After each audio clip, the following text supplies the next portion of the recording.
The preservation of and increased access to the 92nd Street Y Humanities Audio Archives is generously funded by the National Endowment for the Humanities. Good evening, ladies and gentlemen. Welcome to the fifth in the current lecture series. Permit me to make a few announcements. The sixth and final lecture in this B'nai B'rith series takes place on Thursday evening, April the 26th, 8 weeks from tonight, at which time our lecturer will be Dr. Joseph Kaplan, who is, among other things, the professor of physics at the University UCLA. However, a rare and unusual event has been planned in the metropolitan area. Your adult Jewish Education Committee of B'nai B'rith in the Metropolitan Council, in association with this 92nd Street Y, will present for his first American appearance Professor Cecil Roth, the world-renowned Jewish historian, author, and lecturer, who will speak on the Jewish community 2000 CE, a prognosis. Topics that will be discussed, or the questions which will be discussed and answered. What will the Jewish community be like by 2000 CE? What will the Jewish community be like in the United States, in Israel, on the world scene? And in the light of Jewish history, which factors are likely to triumph? Those of assimilation versus those of identification? Will the community of the future be more religiously oriented or less religiously oriented? What should our goal of survival be? This lecture will take place here at the Kaufman Concert Hall Thursday evening, April the 5th at 8:30 p.m. I needn't tell you that Cecil Roth is one of the outstanding Jewish historians of our age. He's a professor of Jewish studies at Oxford University in England and is the author of many, many books. Since an appearance of Cecil Roth in America is a rare and exciting event, his appearance is sure to evoke widespread interest and enthusiasm. We therefore urge you to purchase your tickets at $1 each now, as the tickets will be sold on a first-come, first-served basis. They will be on sale, ladies and gentlemen, following this lecture. I want to welcome back a very astute and popular moderator, Rabbi Hertzberg. We missed him, and we're glad to have him back with us again. Tonight, ladies and gentlemen, the topic, putting Judaism into practice, can it be done, will be discussed by a very, very wonderful personage. I want to read verbatim in a note that was given to me by my very dear friend, Mrs. Mary Gordon, Vice President, Metropolitan Council. The appointment of Dr. Emanuel Rackman, Associate Professor of Political Science at Yeshiva College, to the position of Assistant to the President of Yeshiva University was announced by Dr. Samuel Belkin, President. Dr. Rackman will be in charge of the university's Division of Rabbinic Studies at the Rabbi Isaac Elchanan Theological Seminary and will oversee the Community Service Division. Professor Rackman received his Bachelor of Arts degree from Columbia University, where he was elected Phi Beta Kappa in 1931. He earned his Bachelor of Laws and Doctor of Philosophy degrees from Columbia in 1933 and 1953, respectively. He was ordained at the Rabbi Isaac Elchanan Theological Seminary in 1934. Former president of the Rabbinical Council of America and the New York Board of Rabbis, Dr. Rackman is spiritual leader of Congregation Sharei Tefillah in Far Rockaway, New York. He also holds the rank of Lieutenant Colonel in the Air Force Reserve and is past president of the Association of Jewish Chaplains of the Armed Forces of the United States. He was awarded the Army Commendation Ribbon for his service in World War II, where he served as military aide to the European Theater Commander Special Advisor on Jewish Affairs. He dealt with the problem of displaced persons. And in 1961, ladies and gentlemen, Dr. Rackman was awarded the honorary degree of Doctor of Divinity by Yeshiva University. We are indeed privileged, and I am honored to introduce to you Dr. Rackman.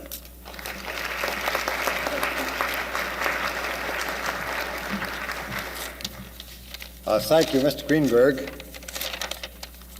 Dear colleague Rabbi Hertzberg and dear friends, perhaps to set myself at ease after that very charitable introduction, I should tell you the story of that man who was wont to come home every day and boast to his wife that he was truly a gifted man and that his work at the office was very much appreciated. This incredulous wife, who apparently had very meager evidence of the esteem in which he was held from the purse that he brought back each week, never took him seriously. Finally, one day he came home and said, "Darling, this time you'll have to believe me that I'm really a big shot back at the office. Today, the boss called me in and said that I would, from now on, be a vice president of the firm." "Ah," said the wife, "what's a vice president?" "Why, I deal at a supermarket round the corner, and they even have a vice president in charge of prunes." The husband the next day, quite indignantly, decided that he would see whether his wife told the truth. He dialed the supermarket, and when the switchboard operator replied, he said, "I'd like to talk to the vice president in charge of prunes." Whereupon the switchboard operator said, "Packaged or bulk?" Having told that story to set myself at ease with regard to the very gracious introduction, let me say to you, friends, that from the very first day that I was invited to discuss the topic with you, I began to search my conscience. Was I invited to discuss this topic, putting Judaism into practice, because I had done it or because I had failed to do it? The member of our cabinet, Secretary of Agriculture, Orville Freeman, was asked how it was that President Kennedy picked him to become Secretary of Agriculture, that Kennedy went all the way to Minnesota to pick a member of the cabinet, to which he replied, well, let's understand, Harvard has no school of agriculture. Now, to a person who is committed to Judaism, a person who lives it virtually every day, the answer is so simple. Can it be done? Of course. Does anyone have to question it? Like the person who couldn't understand why anybody should have difficulty mastering the Yiddish language. It's such a simple language. Me'efen t'smoil n'esret. You open up the mouth and it talks by itself. The same it is with Judaism.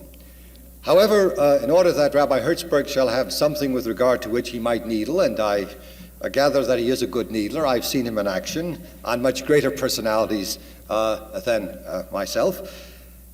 The fact is that I want you to bear with me with regard to two premises first, and then I'll go on to some specifics, and I think that the greatest value from this dialogue will emerge from the dialogue. If you should ask the questions, and I should be able, in some small way, to help you solve problems which you will present to me. First, I should like to say that it is a basic premise of Judaism itself. This is part of the theology and the law, the halakha of Judaism, that it is viable, that it can be put into practice. There is a fundamental principle in Jewish law, the chai bohem, which we derive from the verse in Leviticus, which says that we shall live by the commandments of God, a fundamental principle that the law was given to us that we may live by them. And our rabbis said that means the law was given to us that we shall not die by them, but live by them. And it's from that principle that we derive a principle every one of you knows so intimately, that nothing stands in the way of saving a life, for example. Pikuach nefesh docha Shabbos. The sanctity of human life is a fundamental ethic of our faith. Nothing stands in the way because the Torah said, the Torah was given to us that we shall live by it, not that we shall die by it. That Jews chose to become martyrs was, of course, a part of their commitment, which was in most cases beyond the call of duty. But the fact remains that we have in Judaism this built-in assurance, or this built-in guarantee of its own viability. Individual Jews, Jews collectively, Jews as a community, Jews constituted as a state, must be able to live by the law. And if they cannot live by the law, then the law has gotten out of hand and people have not done the right thing with the law, and that correlation between the law and its viability must be restored. That's premise number one. So that apart from any practical questions on a purely theoretical ground, we must understand that Judaism is viable. Judaism must be viable. This is one of its own built-in guarantees. However, having indicated or postulated that premise, I want to say that that does not mean that the road must of necessity be an easy one. Perhaps this is where differences arise among our contemporaries. That Judaism is viable or must be made viable does not necessarily mean that the desideratum is that the road shall be easy. That perhaps is one of the errors, or may I say, one of the heresies of our day. We want piano lessons in some easy way. We want peace of mind in some easy way. We want everything, and they lived happily ever after. What couple doesn't get married thinking that all they have to do is say the right words in the presence of the rabbi and marital happiness will be theirs? Everything that we seek, we seek an easy road for. And if we finally come to the realization that everything worthwhile in life requires effort and sacrifice, then certainly we'll understand that the good life, underlining the good life, meaning the faith to which we're ready to give our very all, the faith which lends meaning to our lives, that this must require sacrifice, that this must require the fullest possible commitment of heart and mind. And therefore, while Judaism is viable, that does not necessarily mean that Judaism must be easy. And I sometimes fear for my own contemporaries. I fear for my own children.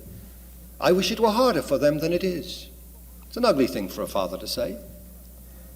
But I think I cherish my Judaism the more because I had to fight harder for it 20, 30, 40 years ago. I had to fight much harder than they. because I was born, and forgive my being autobiographical, but you asked me, can it be done? So I have to produce an exhibit. Raised in Albany, attending a public school and not a day school. Having come to Columbia when there were perhaps 3 Jewish men out of a freshman class who were willing to be identified with their Jewishness, either with observance or even with Zionism. It's quite different from the situation in which my children find themselves when my son at Columbia has a minyan at John Jay Hall, New Hall this year, every day of the week, and that there are 20 or 30 young men donning the tallis and tefillin in a minyan in New Hall. An altogether different pattern at Columbia College today than there was 30 years ago. I had to fight much harder than my sons have to fight to maintain Judaism. I'm not so happy about it. I think the fight was good. The struggle was good. So that in the area of religious observance, it may be becoming too easy. And I'm not here to say to you that we must, I don't say we should make it hard, but on the one hand, while it's viable, we should not always seek an easy road. Now, apart from religious observance, religion is much more than religious observance. You know that. It's much more than the formalism, much more than a behavioral. In the area of ethical decision, Judaism calls upon us to make ethical decisions, and they're not always easy. Of course, it's easy to resolve a question whether I should murder or not murder. These are not basic questions, but there are other questions where one must balance equities, where one must ponder imponderables, and to make that kind of an ethical decision and feel that one is making it with a full awareness of one's religious commitment and that one is even involving God in the process, it's not easy to make such a decision. Halakhic experts have to make it, and there are times when I too am consulted in very delicate situations, and I have to resolve a halakhic problem, and important ethical considerations are involved. If, for example, Dr. Soloveitchik had to ponder not so long ago the question of whether it was ethical or unethical to draft men into the Jewish chaplaincy, this was much more than a simple halakhic decision. There were many factors that had to be taken into account. And I'm sure, without having asked him, that he wrestled with this problem, as Jacob wrestled with an angel. Let's never forget that moment. And as a matter of fact, one of the most beautiful descriptions of that encounter between Jacob and the angel is contained in a book on the philosophy of law by Professor Edmund Kahn of New York University, in which he indicates that any time a man must come up with an abstraction and an ethical principle, he must wrestle during the night with an angel, with an apparition, as Jacob did in that beautiful story of Genesis. And with regard to theological commitment, the road isn't easy. It isn't easy to have faith, period. Perhaps it's harder for a rabbi to have faith than for a layman. I don't think you deal with as many incurables as I deal with every week. And to go from bed to bed in a ward of incurables is a challenge every minute of the day to one's faith. It isn't that easy. You don't take it through some kind of a tranquilizer, and it isn't induced through some kind of a hypnosis. So the road isn't easy. But there's a difference between being viable and being easy. And these are the two premises with which I want to lay down before giving you just some specifics and then giving an opportunity to my really learned and esteemed colleague, Rabbi Hertzberg, to engage with me in a bit of dialogue. Just this past Sabbath, I take a minute or two to indicate it to you. I discussed with my congregation, I tried to rationalize why it is that God wanted us never to have absolute knowledge. It's a horrible thing that he did to us, if I may say so. God said that he'd let us see his back, not his face. Moses wanted to see God. Not only your children want to see God, Moses asked to see God. God said, no, you can't see my face, you can only see my back. What does it mean? Maimonides explains it. Man will never have certain knowledge of God. When you see a person face to face, you can identify him with certainty. When you only see the back of a person, you never have certainty. You think it's he. You recognize him by his gait, his deportment, his form, his stature. The most we'll ever have of God is uncertain knowledge. The most we have of anything is uncertain knowledge. There's no such thing as absolute truth. Why did God cripple us this way? Well, perhaps he felt it was good for man not to be arrogant. But the point I want to make is that he made the road hard. It would be so much easier if we could see him. So much easier if we had absolute knowledge of his reality. But there's a difference between Judaism being viable. God willed that we shall live by faith. And that faith must be fought for every day that one lives. That's involved in the commitment. If some are fortunate enough to have the mystical experience about which Christians wrote principally, not Jews, the mystical experience where once and for all God grabs hold of you and seizes you and holds you as if in his lap, cradles you, you're safe for life. But that doesn't happen to many people, the mystical experience.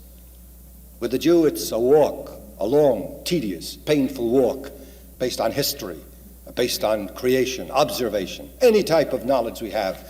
We're groping for God, and groping for God all the time, because without it, life would have no meaning. And so on the one hand, I say Judaism is viable, at the same time that I say doesn't necessarily mean an easy road. Now, there are difficulties, there are problems. There's the area of personal observance. In that area, friends, it has become easier than ever if one wants to be an observant Jew, Orthodox, conservative, or Reform. It's exceedingly easy today. There's hardly any excuse for not observing the Sabbath. Almost all of industry, and the higher up you go, the closer you get to a 4-day week and a 5-day week. And we're coming to an age of automation. They now don't call it automation anymore. Cybernation is the new term at the Center for Democratic Institutions. We'll all soon be working 10 hours a week. And the question is how we're going to divide the 10 hours a week into 7 days. Sabbath observance is not difficult. Kashrut observance is also exceedingly easy. The chairman very graciously referred to Mrs. Gordon. Mrs. Gordon deals with these problems all the time. I just came back from Montego Bay. I had all difficulty in the world not to gain weight. I didn't starve. There wasn't a kosher butcher within 500 miles. We had plenty of OU boxes, cans, which were available even in Montego Bay at the supermarkets there, and we were able to eat. Area of travel. I've traveled around the world as sure as my colleagues have, and it's possible. Area of personal observance is exceedingly easy today. In the area of social action, why, it's so comfortable to be a Jew in the area of social action. There isn't a progressive social position with regard to which you would find any difficulty to indicating your own endorsement because you are a Jew. There was one great scholar once said, he loves being Jewish. Why? Because it's the easiest way he knows of being human. And that certainly applies to social action. And that's why Jews, not only because we're a minority group, that's not the only reason we're in the forefront of so many social action movements. It's so consistent with the tradition. And so many rabbis, Reform, Conservative, and Orthodox, have written about it. And you know from the pronouncements of the Reform, Conservative, and Orthodox rabbinical groups that there's perfect agreement with regard to Judaism and social action. So that if I want to be a freedom rider and a Jew, I have no difficulty. If I want to be active in Planned Parenthood and a Jew, I have no difficulty. No matter what the area of social action, you're going to find that it's possible to reconcile your Jewishness with your activity on behalf of social action. There's a difficult area, perhaps in communal organization. Communal organization. Why is it difficult? Only because Jews want to make it difficult. You talk to the national organizations, and I'm sure B'nai B'rith is never an offender. National conventions, when shall we schedule them? Well, they must be scheduled over weekends. That's the only time people are free. Well, therefore, what do you do about the Sabbath? Schedule sessions for Friday night, Shabbos morning, Shabbos afternoon. Why? The administrative staffs of national organizations tell you it's a crime. If you have altogether a 3-day convention, and one of those days is the Sabbath, how can you possibly excise out from the convention a full 24, 25-hour period? Well, so there's all kinds of shenanigans going on. They try to convert a business session by calling it an Oneg Shabbat, and they squeeze in something in the Oneg Shabbat which is really business, but they call it Oneg Shabbat so that the Orthodox or Conservative Reform rabbis won't protest that this is desecration of the Sabbath.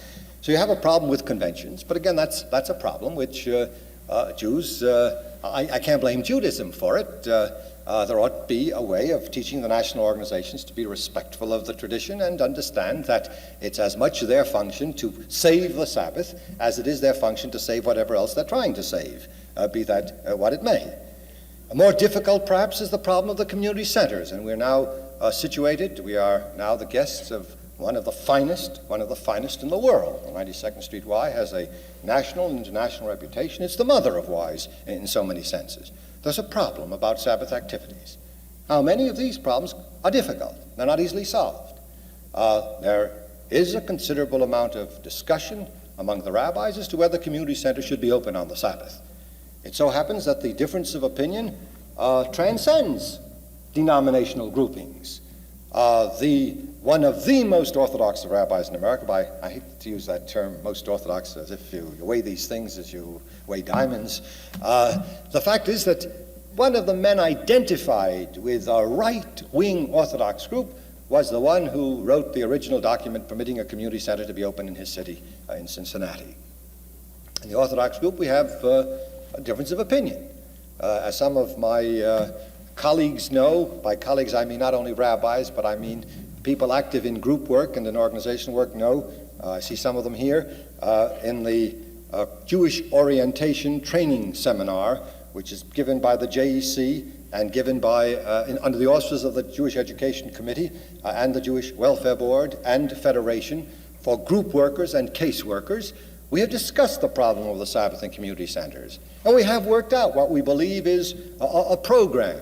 But it's not easy. I'll admit that it's not easy. But with goodwill, perhaps the day will come when rabbis will have enough faith in community center directors, and community center directors will have enough faith in rabbis to sit down and with goodwill and mutual respect work out programs which will permit community centers to be used on the Sabbath for programs that are consistent with Sabbath ideologies and Sabbath practices. These are difficult problems.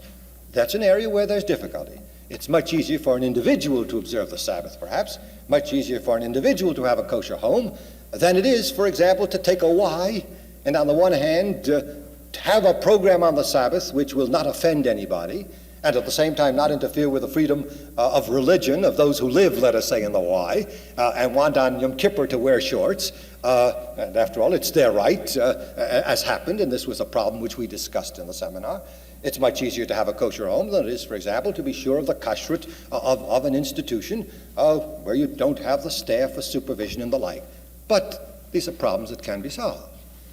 Perhaps the most difficult of all the areas, and with this I indicate, as I said, I'm only indicating the areas preliminary to what I hope will be a very stimulating dialogue and what I hope will be an even more important dialogue between the persons, between you and Rabbi Hertzberg and myself, the problem of a state.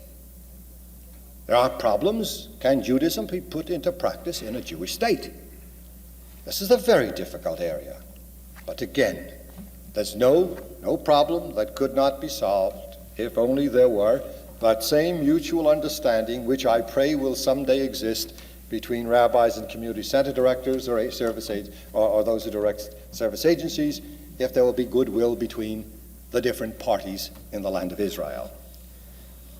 I don't have to tell you that a state cannot operate 6 days a week. A state has to operate 7 days a week. Cute little story I read only the other day, that during the period in Israel, during that period of tzena, great shortages, there was no oil. So they decided that 1 day a week they would keep all cars off the roads, all cars immobile. That was one way of saving, as we had dark nights to save power, and in Israel they decided they would not let the cars move at all.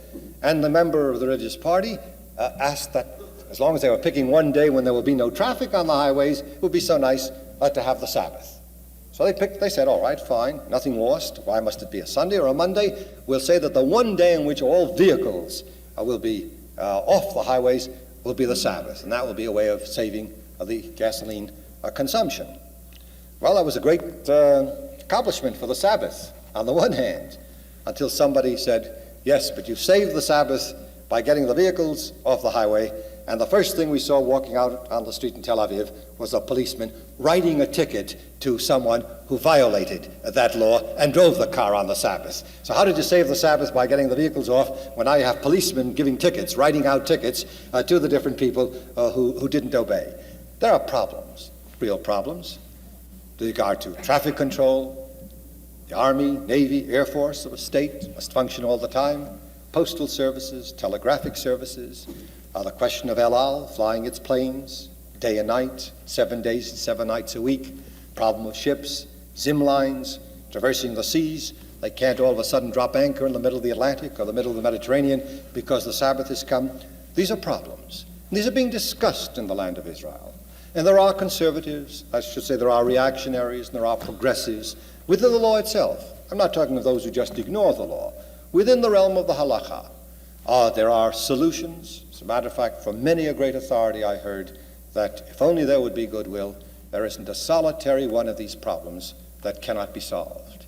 And that with which I began, I end. Why do they say that all of these problems can be solved? There is a Professor Yeshaya Leibovitz at the Hebrew University who feels that the state should be exempted from the Sabbath observance. In other words, any state function shall not be subject to Sabbath observance. I know that I myself, as a political theorist, have objected to it, not so much on religious grounds as on political philosophical grounds. I hate this adoration of the state. I don't want to give a state any unique privileges. I'm that much of a Democrat with a small d to be anti-Hegel and not to want to give the state any unique privileges. So I've argued with Leibovitz in the press, now several articles. This debate has been continuing. But there isn't a single rabbi in the land of Israel who doesn't feel that there are privileges that the group must enjoy because there's a law that the Torah was given that we shall live by it and not die by it. And the life of a community is certainly more important even than the life of an individual, in the sense that the lives of 2 million people are more important than the life of one person. And to save lives, be it the Army, the Navy, the Air Force, telegraphic services, all of this must continue. You can't stop dynamos. Doctors must operate emergency operations on the Sabbath. The Army must receive communications.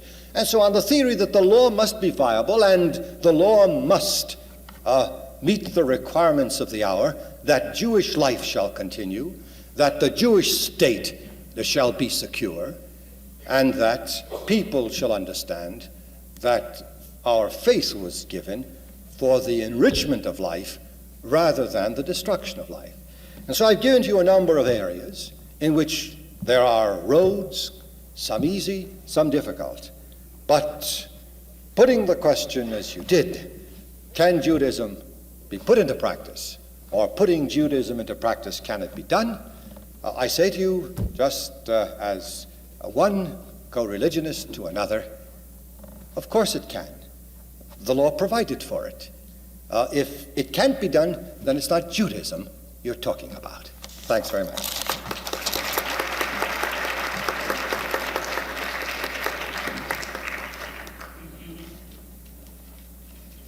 May I begin, of course, by thanking Dr. Rackman for a very distinguished performance. I'd like to change the signals tonight a little bit. This is a more intimate gathering. We are earlier, and the topic is, as Dr. Rackman has intimated, very much down the back alley of both of us. So let me begin by saying, please get labels out of your head. It is an open secret that Dr. Rackman is a distinguished leader of that which is formally identified as the Orthodox persuasion in America. It is a less well-known secret, but not entirely unknown, that I am personally identified formally and organizationally with the conservative wing. And what that really means in actual practice, at least in the case of the two of us, is more the question of the trade union to which we belong than the school of thought. Mendy Rackman and I have had many a past occasion of discovering that there was great identity, not simply similarity of views, between the two of us. But what I want to point out, if I may take a few minutes and then ask some questions, what I want to point out is precisely that what Orthodox means, with a small o, a big O, very Orthodox, moderate Orthodox, progressive Orthodox, I do not care what label you give it.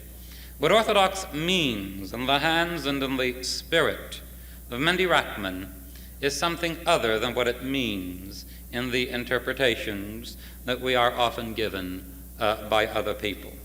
And you finished, Dr. Rackman, with Israel. And so let me begin there. there is this very moving story, to me very moving story, that during the siege of Jerusalem, in the War of Israel's independence, they discovered that the last bit of meat that was left in Jerusalem were some cases of tinned spam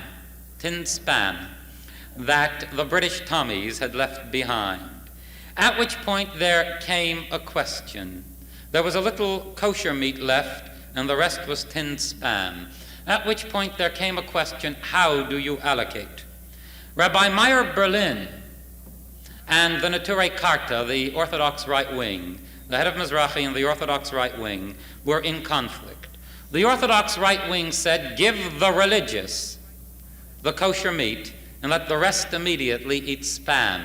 Rabbi Meyer Berlin said, no Jewish community can give anybody treif regardless of what he may think about himself. Therefore, let everyone eat kosher until the last bit of it is gone, and then everyone will eat spam under siege conditions. I am thoroughly persuaded that Dr. Rackman belongs to the second school of thought, and so, of course, do I. That is, that Judaism is not viable if you imagine it as the Judaism which requires a joy for the pious while the rest go about their business. Remember, however, that when you say v'chai bahem, that Judaism has to be viable, and if it is not viable, it is not Judaism, you are talking of something other than that which is identified at this very moment in the minds of most of you sitting here as Orthodox halacha. Dr. Rackman said it. He said it very gently. He said it in passing, and he said it with the great charm of which only he is capable. But he is the first Orthodox rabbi to have said in my hearing precisely what I would say, that it is perfectly possible to belong to Planned Parenthood within the spirit of the halacha. You said it tonight. It is perfectly possible. Now, he knows at least as well as I that this is a grave halachic problem, that in the spirit of the classic halacha, it is at this moment, if one were to ask an halachic decision, not a new one constructed in the light of population explosion and the problem of what are we going to do with a society in the light of all these new considerations, if you were to ask for the administering of halachic precedent to the situation. The last halachic decision that I have seen is in this very interesting and moving book by Oshri, Mimamakim, where he was asked in the Kovna ghetto by women under the siege conditions of Kovna, whether, Kovna under the Nazis, where to become pregnant was mortally dangerous, whether they might use female contraceptives. And Rabbi Oshri decides in Kovna under the Nazis, because their lives are in danger, they might use female contraceptives, because in the technical interpretation of the halacha, the commandment pru urvu umilu et haaretz, increase, multiply, and fill the earth, is a commandment to men, biblically, and to women only rabbinically. Therefore, they might transgress freely a rabbinic commandment in order to save their lives, which allows him to duck the question as to whether masculine contraceptives may be used. I submit, and I had occasion to say something like this on television a couple of years ago and was challenged by a couple of liberal Orthodox Jews, referred them to Dr. Soloveitchik, whose name you have mentioned. We are still waiting for an answer. And I submit that the reason why we are still waiting, just as the reason why you in your presidential capacity were once allowed to wait for a decision as to whether you as a representative of Orthodoxy could stay as president of the New York Board of Rabbis or sit within the Synagogue Council, is that there is a very difficult problem between Orthodox halachic precedent and the broadening of it in precisely the directions of v'chai bahem. There are those who would move. You, Dr. Rackman, are preeminently among them. And, of course, there are others whose labels are not Orthodox, who are definitely identified with the notion that one can live under the halacha, but not under the halacha of the Satmara Rebbe, and not under the halacha of those who are frightened to decide, but under an halacha which moves. There is a second question that I want to raise, a second fundamental consideration for Dr. Rackman's response. The first, by the way, is to say very flatly that what Dr. Rackman represents is an halachic rootedness that is willing to move beyond that which is today halachic precedent, and that this, whatever else it may be, and it is precisely what I believe, this, whatever else it may be, is the notion that life and halacha interact with one another and correct one another. And I suspect that hiding within it, there is even the notion that there is a certain amount of moral growth, which we have undergone. Because remember, Dr. Rackman, and I listened very carefully, I listened to the things which are the footnotes to what you said tonight. I always listen to you very carefully for the footnotes. When Dr. Soloveitchik, the distinguished authority of precisely the persuasion of which you are so eminent a leader, had to sit down in your own account to decide as to whether young men should or should not be drafted into the chaplaincy, you said, I think this is what you said, I know what you said. You said that he decided it not simply on halachic grounds, but on a complex concatenation of reasons which were not strictly halachic. In other words, you are sure, are you not, that in Dr. Soloveitchik's mind, the purely halachic consideration of whether you can send out a young man who is a Kohen to have to get next to too many dead bodies, because in the chaplaincy you can't suddenly tell a major general, I'm a Kohen, I can't go bury any Jews under combat conditions, that this, as over against the overriding moral need to serve Jewish men, was only one of several considerations. I applaud this. And I'm going to get real mean.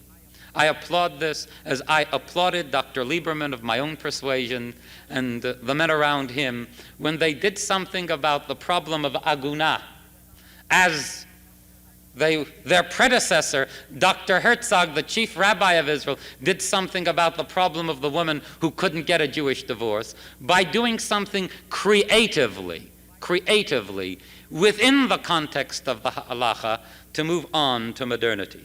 And I can only say that I hope that Dr. Rackman is not going to be embarrassed by his friends, by the friends he picks up, and the labels that they wear on this kind of point of view, or his distinguished teacher, Dr. Soloveitchik, that they will not be embarrassed by the people who applaud them as over against the people of their own persuasion who dig in their heels and say, don't do it. Now, this is being cute. There is, however, an even more fundamental consideration which I would like to advance.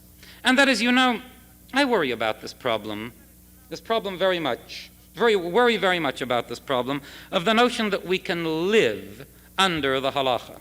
If my memory serves me, I read that book in Galley. Herman Wouk's This Is My God contains handsome acknowledgement of some help that you gave him. I read the book very carefully. I had reason to read it. It was sent me by the publisher.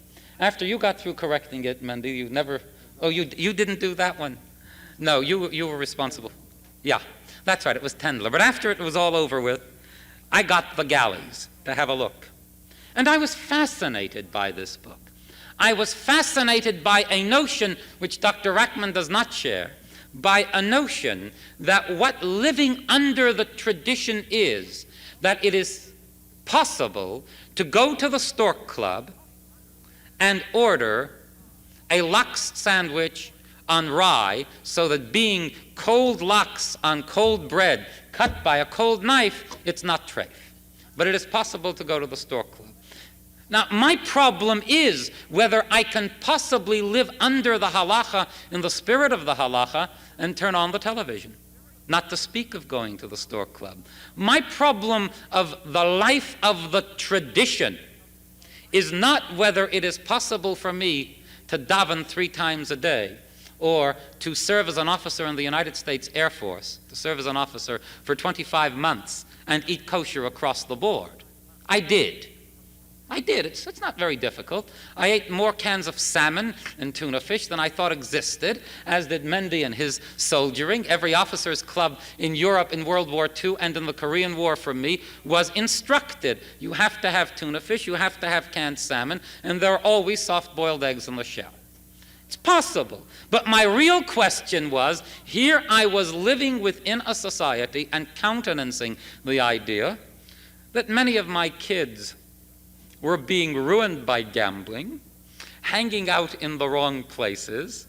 I was often encouraging dancing, and I know very well from the halachic point of view that when Dr. Rackman's synagogue gives a dance for adolescents, and my synagogue gives a dance for adolescents, and 16-year-old boys and 15-year-old girls are somewhat closer to one another than arm's length, that from the halachic perspective, I am committing 97.5 infractions. Because this is lewd, this is lascivious, this is sexy, this is all kinds of things. I know that Dr. Rackman's synagogue has the women 6 aisles up the pike. And there is what passes for an Orthodox mechitza. I have worshipped there. And in my synagogue, the only person who doesn't sit with his wife is its rabbi. Is doch schon gut, so orthodoxy is orthodox and conservatism is conservative. But I have a suspicion that when his sisterhood gives its annual fashion show or what have you, and the men are there, that there are a few ladies not wearing bathing suits that are a little briefer than my Bobbe would have regarded as halachically permissible in the presence of gentlemen other than their husbands. What am I trying to say? I'm not needling. What I am trying to say is that the problem of the life of the halacha is not that the public gives us enough kogel to eat, even in Manila or in Montego Bay or in San Juan. The problem of the life of the halacha is the temper of the life that we are leading, and the fact that its temper and its intrinsic movement is not the tempo, and the life of the halacha. And in that sense, therefore, I am a greater pessimist than Dr. Rackman. Because Dr. Rackman takes the halacha, at least he took it tonight, in specific, and said every specific halacha is viable. Every specific halacha is indeed viable, or can be made to be viable, or can be changed with sufficient imagination so that we and the halacha can meet. The problem is, can we put all those bricks together and create the building of Judaism, and not the building of Frank Lloyd Wright or the AP supermarket? And that problem not of what are you going to eat in the Stork Club, but how are you going to live the Jewish life so that you never go there and don't miss it and don't feel that that is your cultural necessity. That, it seems to me, is the crucial problem of living under the halacha. And so I present him with two questions. One is, are your more stand-pat colleagues going to like the kinds of friends you pick up by being as liberal as you are, having fallen into the arms of at least one conservative Jew on the question of the halacha? Secondly, are we really talking about the halacha, or are we talking about halachot? Are we talking about the life of the halacha, or are we talking about the viability of individual practices?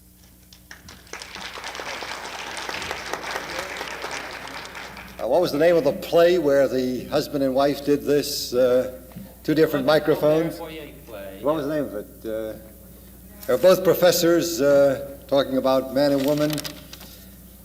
First, I think I should say, you remember that quip, God, protect me from my friends, I'll take care of my enemies. I don't know how that fits in here, but I have a sneaking suspicion that I have to say something along those lines. Perhaps it should be said, though, at the very outset, that this range that there is in legal interpretation and legal development is not unique to the Orthodox group, my good friend Rabbi Hertzberg. If we have a left and a right, call it that if you will, you know that the conservative movement also has a left and a right. As a matter of fact, there's less of a difference. I say this to you very, very honestly. I mean this with all my heart. Despite the fact that in physical appearance, and in philosophical commitments. One could hardly identify me with Rabbi Teitelbaum, the Satmar Rebbe.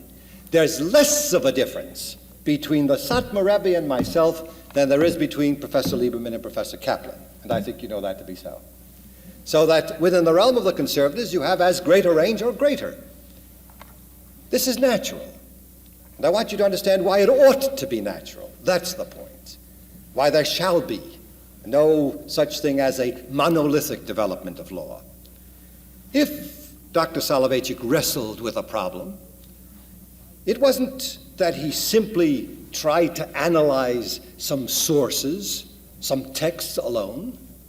He did, as Rabbi Hertzberg so eloquently described it, take into account even the public relations of the American Jewish community, the sensitive position in which we find ourselves. Because to make a halakhic decision is more than simply being brilliant, having a good mind, having an encyclopedic memory, knowing all the texts that there are, and being able to deduce or infer from existing texts everything that can possibly be extracted from them.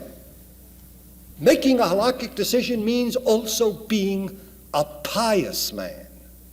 There's another component. You must be a God-fearing man. Otherwise, a computer could make a halakhic decision. When you get to know enough about computers, you'll discover that they can extract more out of information given unto them than any human mind can. A computer could make a halakhic decision because it doesn't have to be sensitive to anything. But a human being is sensitive, and a pious person is sensitive to this intangible, what would God want done in this situation? And so a pious man must reckon with all of these factors. And to the credit of the Satmar, it must be said that as much as I may differ with them, they've taken hard roads, the hardest conceivable roads. I don't think that with their position they're going to succeed. They have made their Judaism self-contained. In order to maintain their continuity, they must lock out the television. They must establish homes in Brooklyn or Spring Valley, homes which they buy with the understanding that no one will ever introduce a television set. So they have to block out waves of the ether. It's a hard road to take. But it's a decision that they made. And let's understand, they made it in part because they hate Christian civilization. We may as well tell the truth.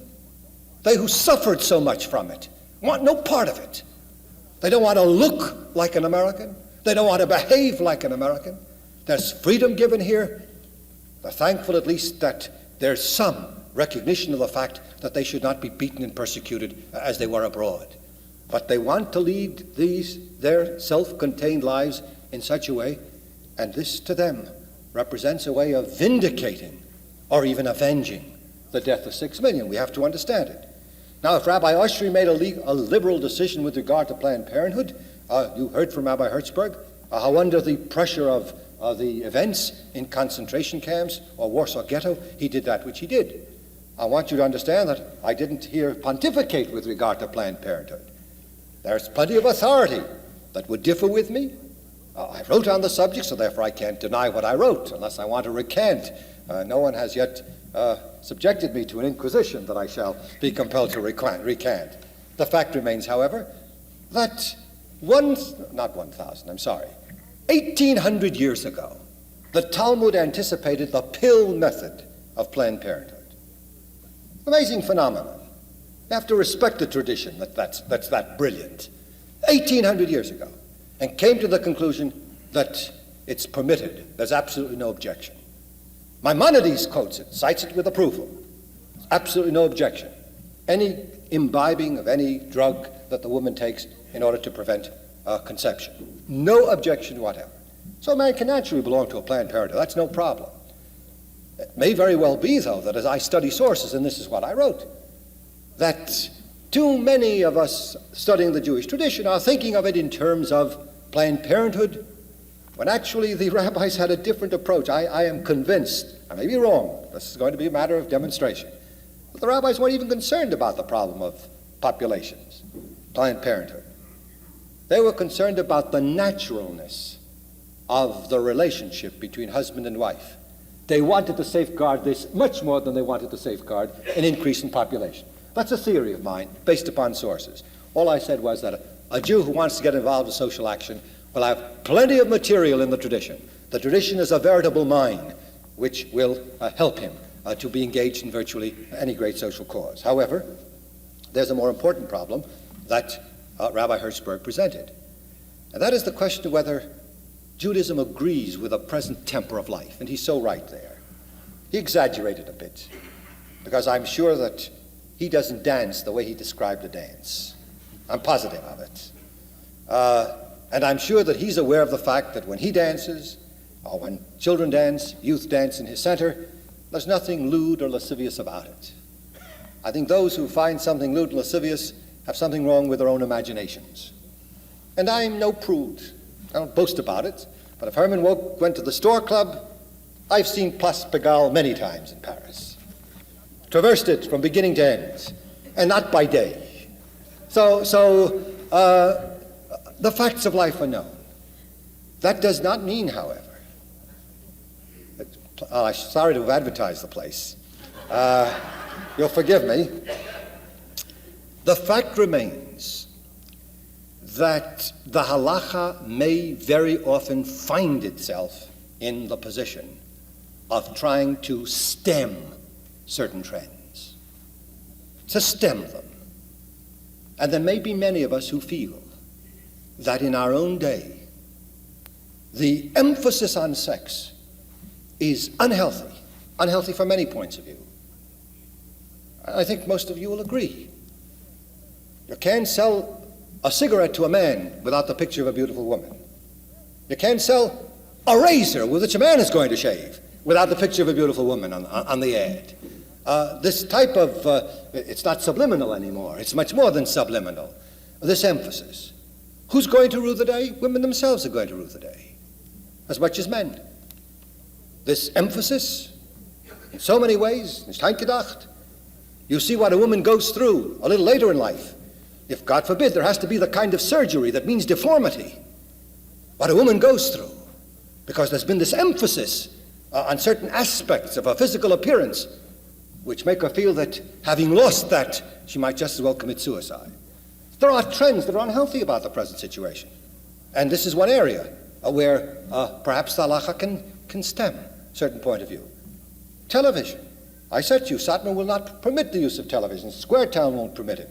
For one little example, in a remarkable little response about which I wrote once, the use of television was prohibited on Shabbos. Not because you turn on the switch and there's electricity, because many of our Orthodox Jews are resourceful enough to have an electric clock which will put on the television just so you get Metropolitan Opera Saturday afternoon. It'll be on there just in time for the rise of the curtain or the overture. Rabbi Mirsky once wrote a tshuva.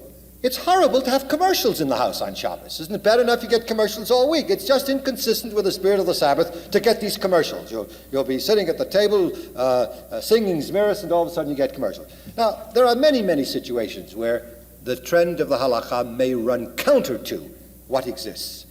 And there's no area where that's more important than in the area of family relations. We Jews have to ask, not Jews, we human beings have to ask ourselves, what shall be the standard of morality? Shall it be the standard of the marketplace, or is there a standard that transcends the marketplace?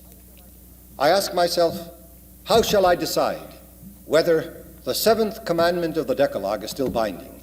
Thou shalt not commit adultery. If it's the standard of the marketplace, we know. Mr. Kinsey has pointed out that 75% of men and women flout that seventh commandment. Shall that be the standard of morality because 75% of the people of the world, of the United States, now ignore it? We can say that. And if the halacha persists in saying it shall be prohibited, it means that it's running counter to a trend. There are situations where the halacha, recognizing a good trend, will absorb it. Certainly orthodoxy, everyone knows, recognizing the importance of the education of women in our day, which was a good aspect of modern life, undertook to educate women exactly as men are being educated, recognizing this was a good feature of modern American life. On the other hand, there are features that are not so good, and I'm not so sure, but that in the area of the sexes, that this is not an area in which the halakha still has standards which, though exacting, might benefit our generation. You've been very patient. Thanks very much.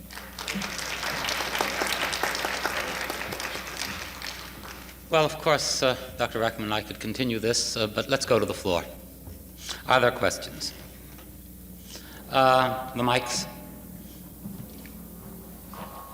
All right, we'll take the lady here on the right.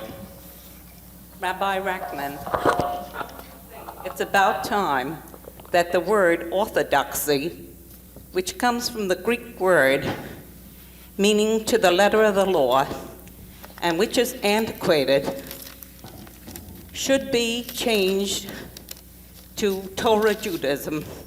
And I think people would have more respect for us because orthodoxy is not flexible, and the Torah and Judaism is. Dr. Rackman.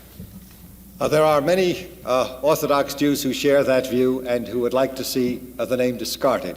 There are many, on the other hand, who feel that to discard it now would be as if to run away from a name that was given to us not by ourselves, but by others. The choice of a new name is equally difficult. Some have thought of historic Judaism, but the conservatives have taken that. Torah Judaism, all three groups claim to be Torah Judaism. Some have thought of it as authentic Judaism, but there's a measure of arrogance in that. And so what does a Jew do?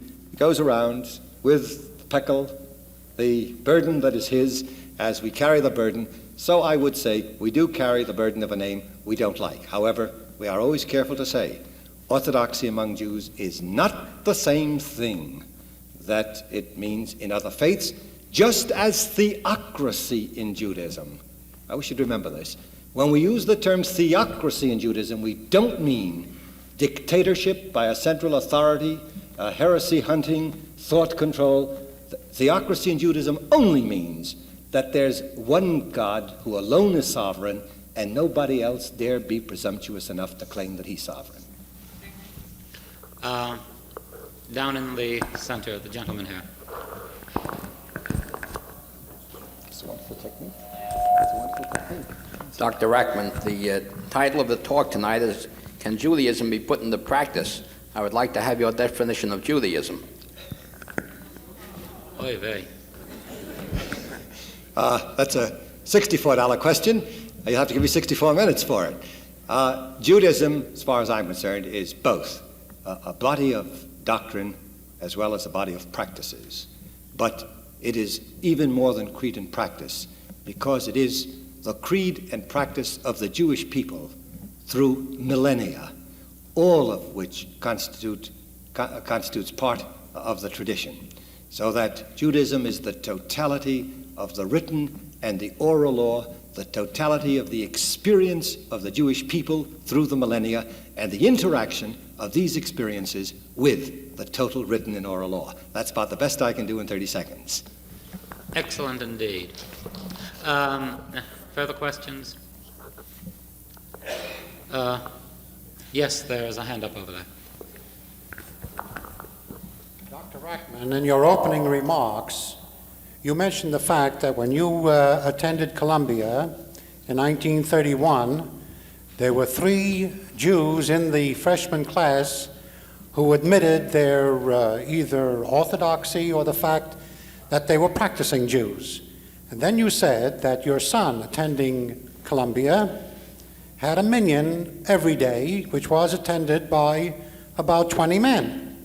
Wouldn't you say that this is progress, and not, as you indicated, that you would rather that it had a harder road to hoe than you did, rather as you did? It certainly represents progress, and you and I wouldn't differ on that score. And it's a great tribute to the effectiveness of the day schools on the American scene, because of these 20 or 30 boys, the overwhelming majority were graduates of day schools, the overwhelming majority. There were some who had come from Talmud Torahs and other parts of the country, not day schools.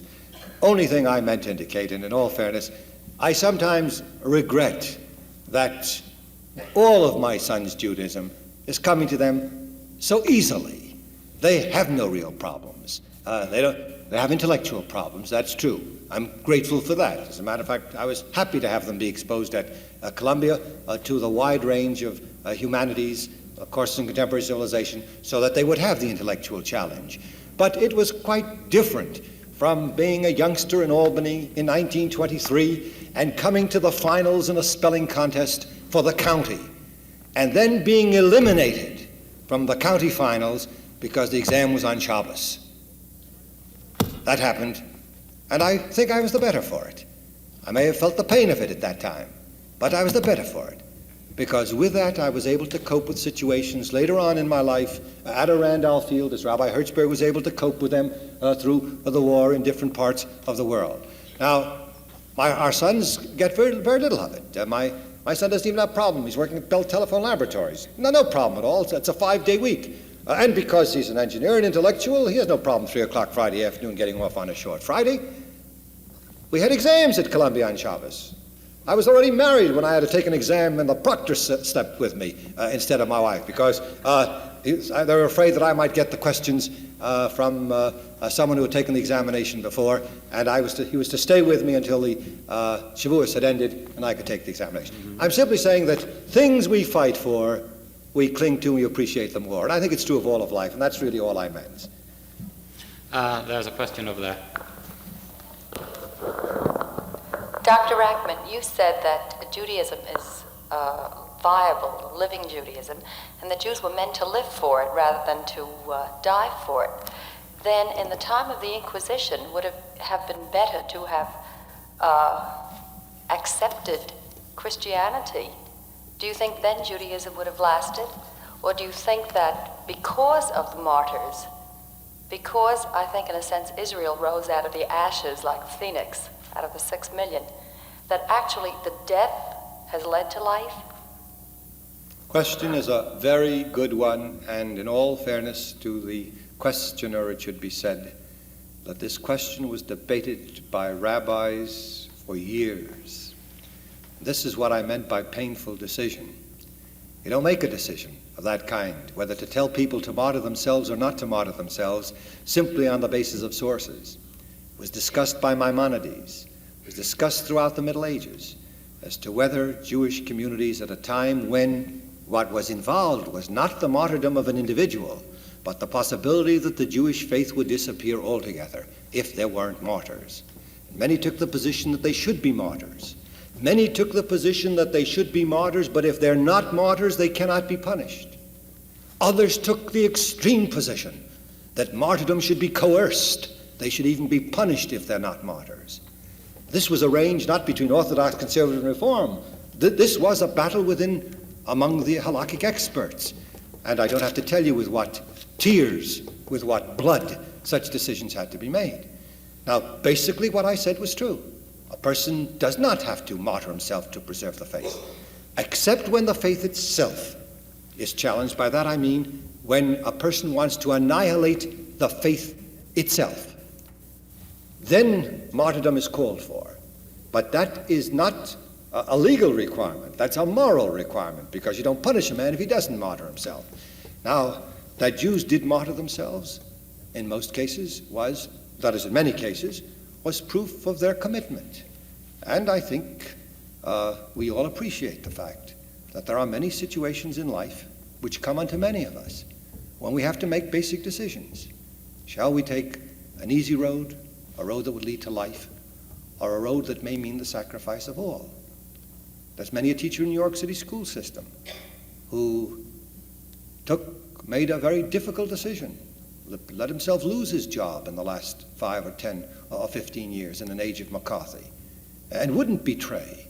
It was supported by rabbinic authority that this would be informing. Made a basic decision, sometimes at the sacrifice of his family's bread. These are decisions, moral decisions that have to be made, and the halakha deals with them. So that it's very difficult with hindsight to say should they or should they not have done. The fact is the decision that they did make, we want to remember, was a decision they made with fervent religious commitment, and not everyone is equal to it. Those who are unequal to it, we forgive. Those who are equal to it, we admire and revere into eternity. There's a question back there.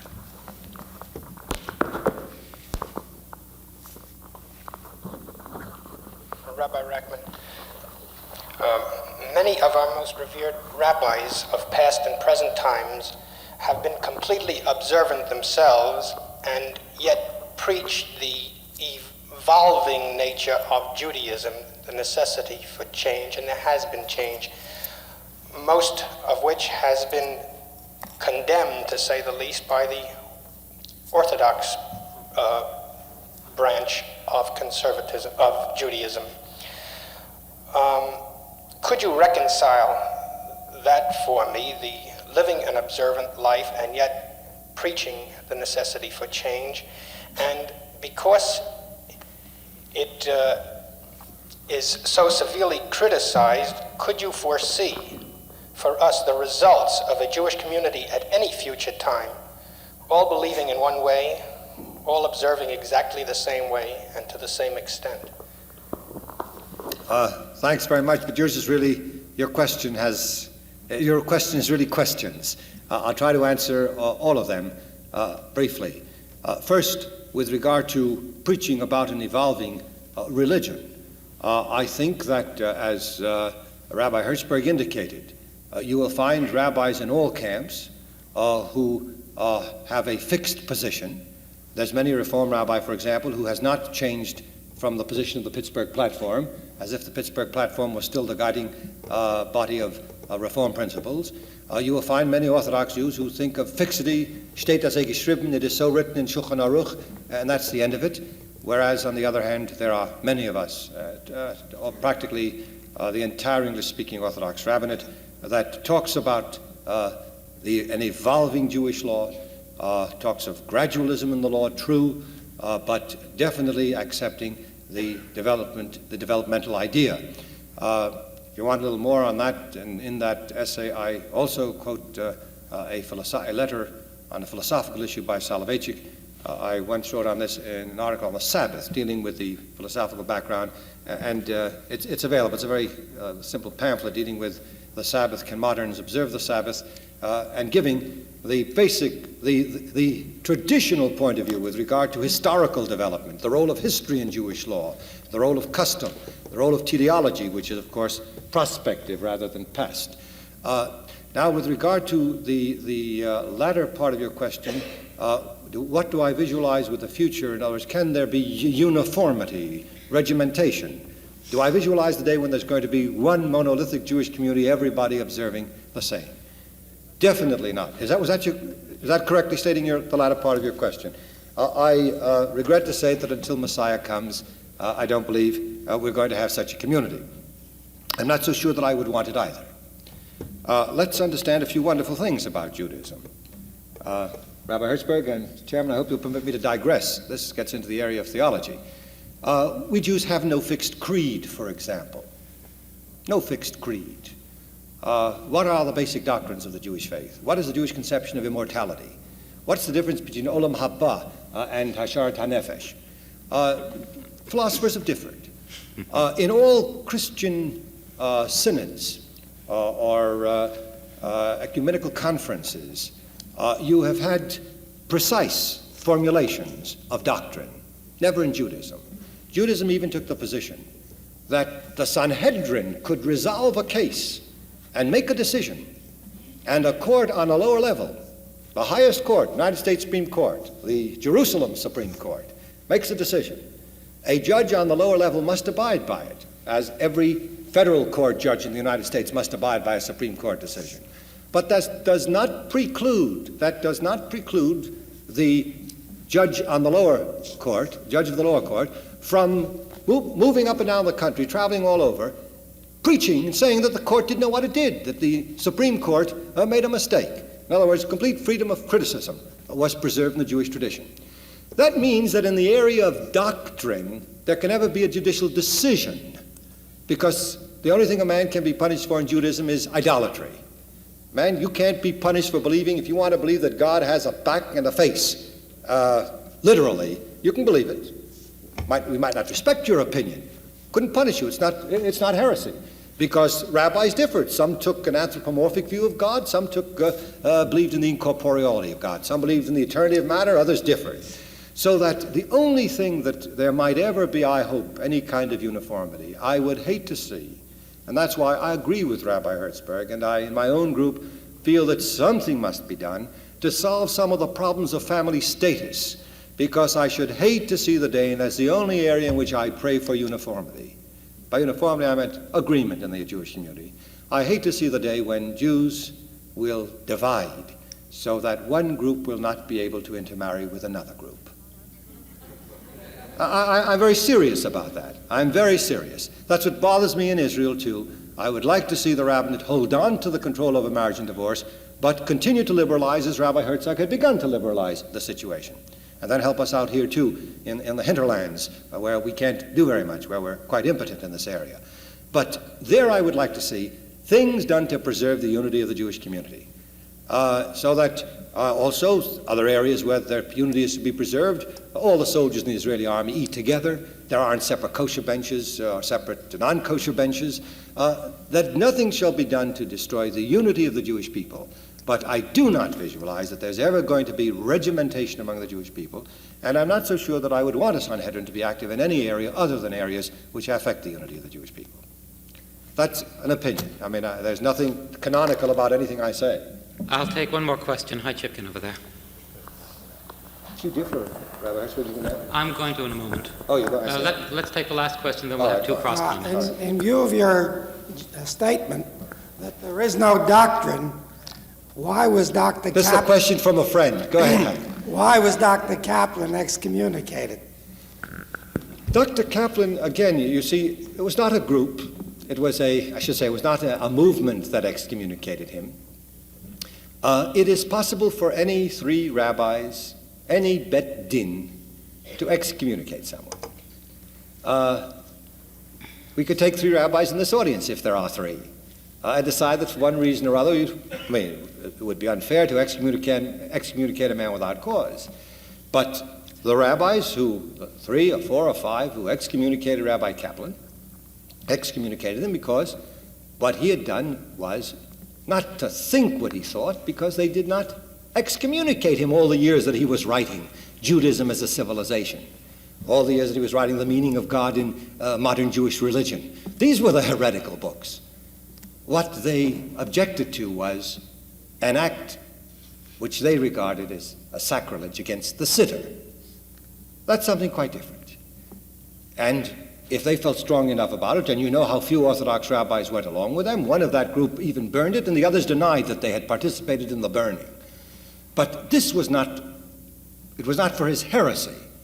And the interesting thing is that Rabbi Hertzberg, I think, will concur, more members of the faculty of the seminary respected that excommunication than Orthodox rabbis. That was the interesting phenomenon. But this will frequently happen, that a person will say to someone, you want to do something new, you want to even edit a new religion. The left wing in Israel, Shomer Hatzoyer, wants to edit a Haggadah for its service, for its Passover service. By all means, edit a program for yourself. You want to have a Haggadah, you want to have some kind of a program for what you call a Seder service. But the minute you take a traditional term and a traditional pattern, and people are going to pick it up, not knowing too much of the background, are going to think, well, is this it? It's better to start, give it a new name, since you're trying to do something new, and go proceed with it. They felt that Dr. Kaplan should not have taken. Should have regarded it as a sitter, should not have retained as much of the tradition. They would have been much happier had he written a new sitter. And you've given it another name, the Reconstructionist Prayer Book, period. But I'm not here to defend a position to which I don't subscribe. I only want you, a dear friend, and everyone else to understand that people who are committed, feel very strongly, will frequently do things which are not only consistent with what they believe, but also do it with a fervent heart. We may not agree with them, but we must understand that they too have convictions, and we've got to learn to respect the convictions of the right as we respect the convictions of the left. Thanks very much.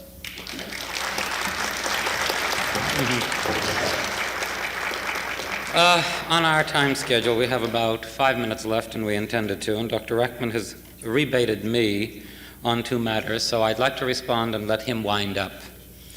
The first is this matter that has just been raised of the Orthodox excommunication of so many years ago. Where was it? The Astor Hotel? My revered teacher, Dr. Kaplan. First of all, of course, excommunication is a harsh word, and it sounds terribly, terribly, terribly bad. But, you know, it's very intriguing to me that we think the word excommunication is very harsh when we use it in a religious context. We do not find it at all harsh when it is used in a political context.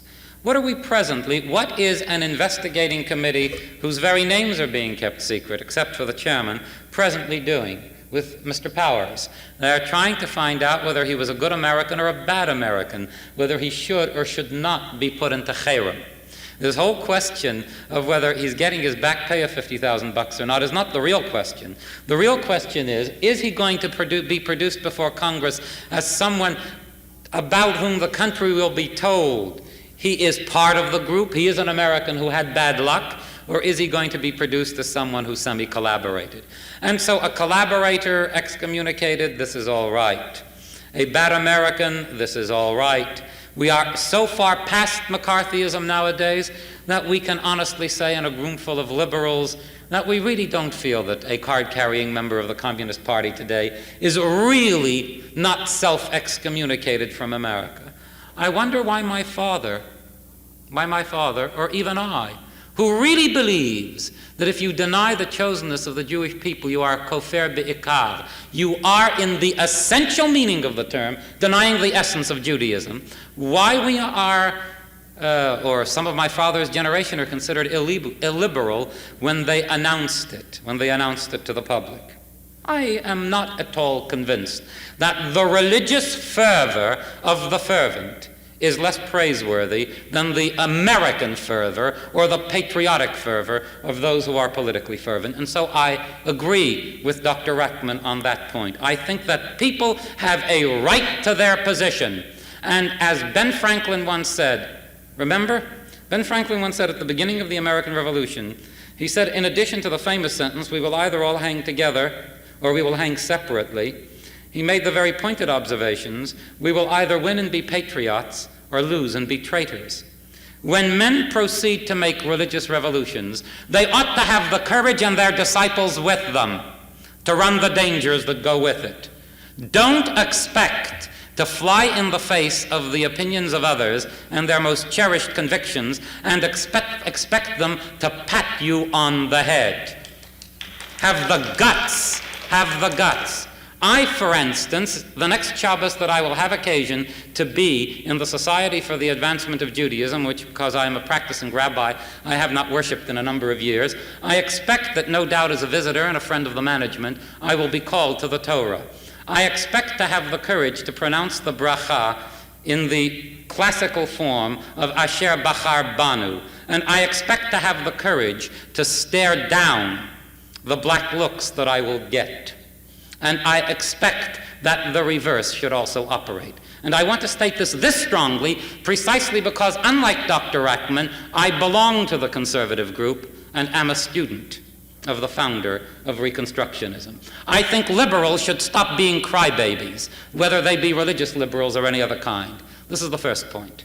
The second point is that I think that Dr. Rackman is perfectly right. The greatest tragedy that can happen to Judaism, to the Jewish community, is that certain irreversible things happen, like matters of marriage status. Certain irreversible things happen which create among us two communities. But that does not mean, as he says very correctly, that these very crucial matters of personal status can be handed on to the blackest reactionaries. We cannot hand on who the B'nai Israel are to those poltroons, several of them in the rabbinate of Israel, who messed around with it until the thing was finally decided, not only on halachic grounds, but on grounds of high national policy. And we cannot leave ourselves as individual rabbis with a situation where every moral fiber of our being allows us no halachic redress. There was a woman in my study a week ago, and this is literally true, who came to me having been abandoned by a husband 15 years ago. She did not even hear from him at the bar mitzvah of their only child. She has finally found some happiness. She is engaged. She has remained personally friendly with his mother. They are the closest of friends. For the last 6.5 years, the man has been completely gone. Not even his mother has heard from him. He has disappeared into Australia. Unfortunately, I have no halachic redress. They were married by a very Orthodox rabbi in the Bronx, and the marriage was in very exact and ancient form. It is unquestionable. She is an aguna in the meaning of the law, and every moral fiber of my being says to me, it is wrong to say to her, you cannot remarry. And my halachic commitment is to say precisely that to her, and I know very well she is going to remarry. She is going to remarry and live in sin within the meaning of practical halacha today. We must do something about this kind of thing. We can neither allow halacha to be ignored nor leave it in the hands of the stand-pat. And on that point, preeminently on that point, on the need for a united people, a united religious community, to unite around a liberal and viable version of halachic tradition on the marriage law and on one or two other crucial matters like that, there are men of all persuasions who stand together, and there is yet hope that we will prevail. Let me now turn this back to Dr. Rackman, who will conclude and bid us good night.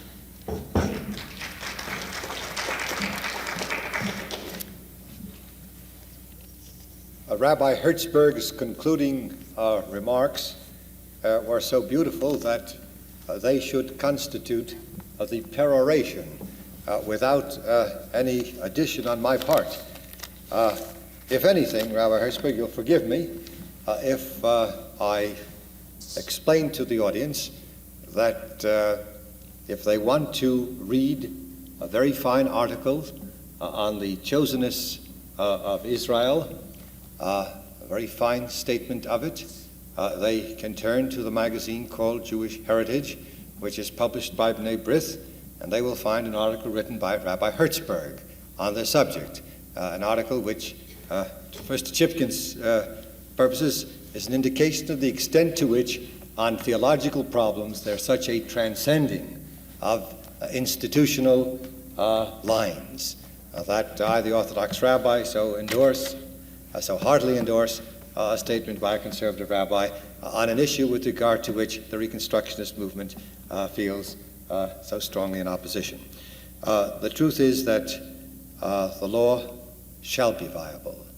Judaism can be put into practice. It was unfortunate that at a critical juncture of the law, when the law first encountered the modern world, the trend was, rather there were movements which sought to get rid of it, which gave any number of reactionary rabbis the opportunity to say, the only way to save a sinking ship is by clinging to what we have left of it. And that thaw has not yet disappeared. That deep freeze has not begun to thaw out. And the day is coming. Much has been done in the state of Israel, in the very area which Rabbi Hertzberg described. Men are no longer all-powerful in the matter of the divorce of their wives.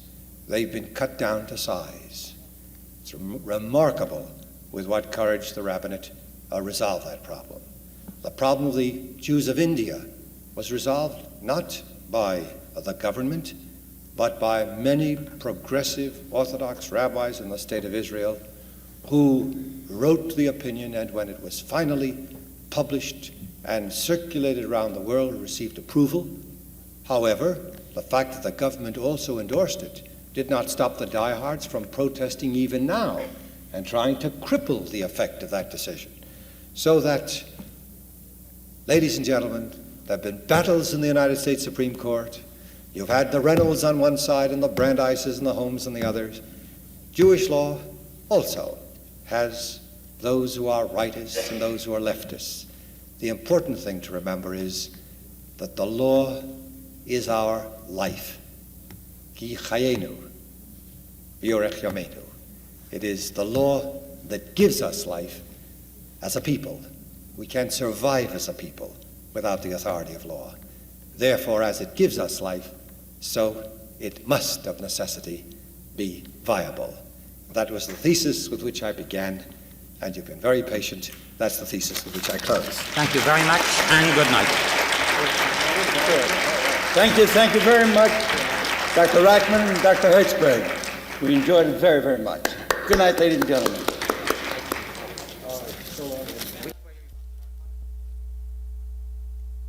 Thanks for listening. For more information on the 92nd Street Y, New York, and all of our programs, please visit us at 92ny.org.